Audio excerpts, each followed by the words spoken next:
when I have described my 16-year-old daughter many times to teachers and other adults in her life, I describe her as a very good listener. She's a very good listener, and she wants to do the right thing. But you have to give her more time to process what you're asking of her, and you can only give her one step at a time. It's helping them see her slow processing pace for what it is.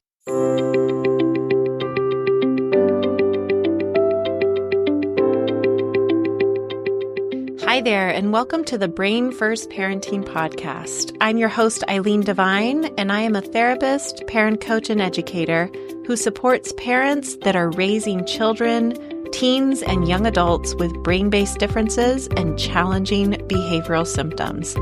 If you are a parent or caregiver of a child who has intense, confusing, relentless, or sometimes even scary behaviors, you are in the right place, and I am so glad you're here. Let's get started.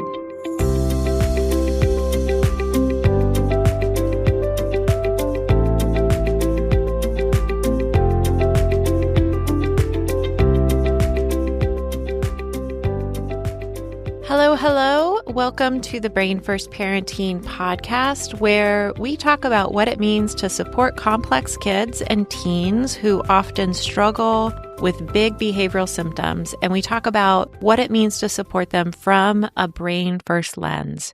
I'm your host, Eileen Devine, and in today's episode, we are going to dive into a cognitive skill set, which is processing pace. It is very common for kids and teens with neurobehavioral challenges to struggle with this specific cognitive skill set, and it is so easy to miss. So that's why I thought we'd cover it and dive in deep into this topic for today's episode. When I talk about cognitive skill set, what I mean by that is a category of brain tasks. And these brain tasks are things that we all need our brain to take care of for us, every single one of us. And we need our brain to do this reliably and consistently in order for us to get through our day without a tremendous amount of stress, right? And in my experience, parents are somewhat familiar with some of these cognitive skill sets. So, for example, sensory integration is one of them. Maybe you noticed at one point that your child was becoming really distressed and would cover their ears every time that you entered into a crowded room. And so it was a clue to you that they have a very sensitive sensory system. Maybe they have some challenges with sensory integration. There's, of course, much more to sensory integration as a cognitive skill set than just that. But my point is that we recognize that a symptom of a brain and nervous system that works differently is that their sensory integration skills may be lagging behind where we expect it to be at their chronological age. Executive functioning is another cognitive skill set. And parents may not have a full understanding or appreciation of everything that encompasses executive functioning, but they know enough to recognize that when, for example, their high schooler has no ability to track their assignments in the different classes, that this is an executive functioning issue, and that their teenager needs much more support than maybe they ever imagined they might need with that skill set. So those are just two examples of categories of cognitive skills. Within the Brain First Parenting framework, we cover 9 of these distinct categories. And yes, that's a lot, but it makes sense that it would be a lot when we go back to what neuroscience teaches us, and that is that the brain and behavior can never be separated. So every single behavior that we carry out in our day, including behaviors that are required to be in reciprocal, successful relationships, those are cognitive skills as well. Any of those behaviors, every single one of them, is connected to one of those 9 distinct categories of cognitive skills. So this leads me back to processing pace. Processing pace is one of those 9 categories.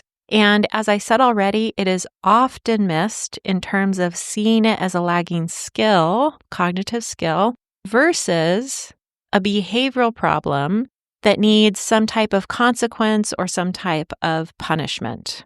Now, where I think we should start this discussion is what slower processing pace looks like from a behavioral lens. So I'm going to give you some examples of the ways that I hear this expressed by the parents that I work with, okay? So she never responds when I call her name. It's not until I have raised my voice and threatened consequences that she responds. It is frustrating and it is so disrespectful. Or, no matter what I ask him, his answer is always, I don't know. And it's maddening because he does know. I mean, I'm only asking him what he wants for dinner. He's just refusing to answer me. Or I'm not exaggerating when I say I have to repeat myself 100 times to get her to do what she's supposed to do. I know she can do it, and I just don't get why she's so passive aggressive about it. Or anytime I try to talk to him about what happened, he shuts down and he refuses to talk. It happens even when I'm calm and no one's in trouble. I just don't get it. If you are a parent or a professional that is supporting a child or a teen with a brain that works differently, and you have found yourself thinking some of these things or maybe saying something similar to this, then it is an opportunity to be curious about what lagging cognitive skills might be behind those behaviors, and more specifically, if slower processing pace is at play. Processing pace is the speed at which someone can process information, especially verbal information. And the assumption that we all make is that people can do this very, very quickly. So as I think about the rate of my speech right now, as I record this podcast, I'm making the assumption that you, the listener, can process what I am sharing and at the same time think about whether it applies to you, whether it applies to your situation, your child. You can reflect and associate it with specific situations. Those situations come to mind, all while keeping up with what I'm sharing with you. I've made that assumption about you. But if it's challenging for you, you can provide yourself with accommodations that support you in this skill. You can slow down the rate of the podcast by adjusting the playback speed. You can skip listening altogether and you can read the transcript instead. That's another great accommodation. This same idea applies to the way we see and then respond to our kids or your teenager when you think that slower processing pace might be at play for them. But here's the difference. While you may need to do this in a few situations, most of the time, your processing pace works as you would expect it to. You may need a slight accommodation for things like listening to this podcast, but overall, your brain works reliably in this way. It is much, much more prevalent and, frankly, debilitating for kids like yours and mine. They are what Diane Malbin, who is the creator of the neurobehavioral model, she described these kids as 10-second individuals in a 1-second world. And for some of your kids, it might be longer. It might be as much as 15 or 20 seconds, especially if the environment that they're in that moment is taxing in other ways, say with that sensory input and that sensory overwhelm. But even with 10 seconds of delay, that's a long time. I'm actually going to pause talking here for 10 seconds so we can get a sense of just how long that is, starting now.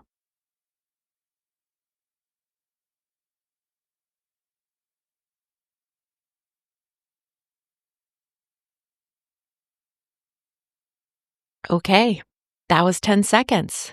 Now, if you think about your child or your teen needing that much time to process what you've said, to acknowledge you when you call their name, or to answer the simple question like, what do you feel like eating for lunch? Or that amount of time to quote unquote comply with what you've asked them to do. Rarely do we give kids with slow processing pace, which again is more kids than not when it comes to brain-based differences, rarely do we give them the time they need to process what we've said. This is just another reason why the back and forth conversations, we talked about that in a previous podcast episode, which I'll link in the show notes, why that back and forth conversation can be so hard for them. They can't keep up. And then when they are required to keep up, when they're forced to have that conversation at our speed and not theirs, they freeze or they shut down, or they might appear disinterested, or they simply refuse to participate, which feels to us, when we're seeing it through a behavioral lens, that feels disrespectful and it feels so rude. When in reality, it is a behavioral symptom that we're seeing reflecting their distress because they are in a situation where they do not have the skills to process at the pace that we've assumed they do. So I want to give you some other quick examples of how slow processing pace can show up behaviorally so that you can begin to see it for what it is, right? That's always the first step. See it for what it is, which is a lagging cognitive skill that needs more support, that needs accommodations. And then we'll get to the accommodations. We'll talk about some possible accommodations that you can begin to try and put in place. So a common response that you'll hear from kids or teens with this slower processing pace is, I don't know. Or they ask over and over and over again, what? Right? So kids know that we as adults, especially as they get older, they know that we expect an answer immediately. And the reason they know that is because when they haven't done that, they've gotten a consequence. They've gotten in trouble, right? So many of these kids have been punished when that doesn't happen. And so because they can't answer, because they have this slower processing pace, and they've only heard every third word of what's been said to them, they just say, I don't know, instead. They often also have poor short-term auditory memory, which means that they may only be able to do one step of 3, as an example, even at much older ages. So you give them 3 steps, they're only holding on to one, they do the one, and then they lose the other 2. What does that look like from a behavioral lens, right? So when I have described my 16-year-old daughter many times to teachers and other adults in her life, I describe her as a very good listener. She's a very good listener, and she wants to do the right thing. But you have to give her more time to process what you're asking of her, and you can only give her one step at a time. Do you hear the difference? It's helping them see her slow processing pace for what it is versus them focusing on what it looks like behaviorally if they don't have that context. Right? She's just doing what she wants. She's not listening. She doesn't care what other people are asking her to do. That's not the case at all. She needs to have time to process what's being asked of her, and she can only hold one direction in her mind at a time. Slower processing pace can also look like slower speech or repetitiveness in what they're trying to say. They just can't seem to get their thoughts out and expressed very easily. And then they become frustrated or agitated when they are rushed through trying to respond to questions or rushed through tasks. I know one thing I have to work on all the time is not interrupting my daughter when she's trying to express herself, but clearly struggling to do that. And my heart is in the right place. I want to help her. I want to help her get it out. But she understandably gets irritated with me when I do this. I mean, who wouldn't, right? And so it's a reminder to me that the way I can help her is slow myself down, count to 20. And usually once I've counted to 20, she has it out. She can get it out on her own. Her slow processing pace isn't the problem. My impatience is what becomes the problem. If any of this resonates with you and reminds you of your child or your student or your client that you work with, I want to encourage you to just assume that processing pace is something they struggle with and begin to accommodate them and then see what happens. Your hunch is probably right, and you're not going to do any harm by accommodating them. I do believe there is potential harm done when we withhold accommodations because we want some sort of assurance that this is actually what this behavior is about. That is so much energy and emotion being wasted, what I want to encourage you to do is just to assume that your hunch is right, that their processing pace is not what you maybe thought or expected before. Now you understand it differently. And so now you're going to put in accommodations and see what happens next. I think the most effective accommodation is really the most obvious one, but we have to remind ourselves of it all the time. Or I'll speak from personal experience and tell you that I certainly do. And that is just to simply give them more time. Give them the time they need to process what's happening. Give them the time they need to move through the steps, those seemingly easy steps you've given them. Give them more time to think before they answer you. And that leads me to the second accommodation, which is to explicitly give them permission to think. So it might sound something like this. I wanted to check in with you about what you're feeling for dinner tonight. How about I text you some ideas here in a minute, and maybe we can talk about it a little bit later, talk about what sounds good to you. Or it could sound like, hey, I'm curious to hear your thoughts on what your teacher shared about how school went today. I wrote down a few of the things that she mentioned to me. Maybe you could look it over and we can talk about it in a bit. Or maybe it looks like this. I really want to get your opinion on something, but you don't need to answer me right away. I thought maybe you could take some time to think about it, and then we can talk later tonight. The last accommodation is to simply talk less. I have to remind myself of this all the time as well. Talking is agitating, Eileen. Stop talking. It truly is agitating for my daughter's nervous system, and my guess is that your child might be similar. It's so common. Many of us, including myself, are very verbose and love to have a good chat about everything. It's the way we process what's happening and our feelings and everything else going on around us, right? And there's nothing wrong with that. It just may be a very poor fit for your child or your teen who has slower verbal processing. So how can you say things in a more succinct way?